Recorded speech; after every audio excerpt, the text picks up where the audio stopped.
Ursprünglich kommt das Lied aus Olbistan, wenn ich das richtig gesagt habe. Olbistan, nehme ich an. Genau. Ja. Elbistan oder Olbistan? Elbistan. Ja, also auf das Dialekt von dahin, Olbistan heißt das. Genau. Und genau gesagt, es kommt aus Kaschon, genau, aus dem Dorf Kaschon kommt das. Es ist ein sehr, sehr schönes Lied. Als ich das gehört habe, war ich sofort berührt und dachte ich mir sofort spielen.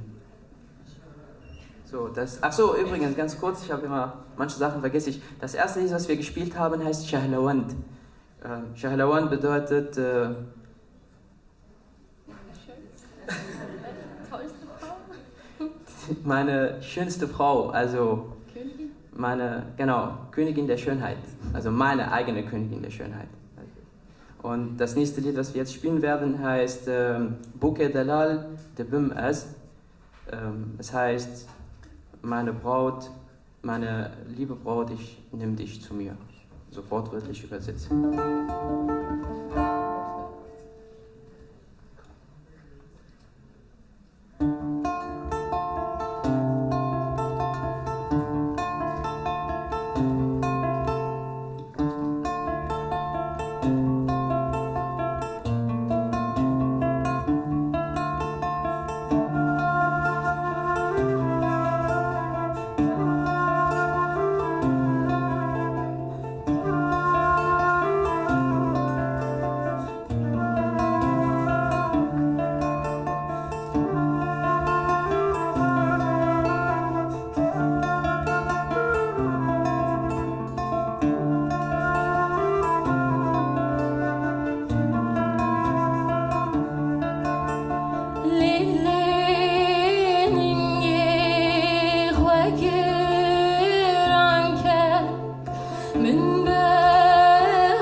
Bûkê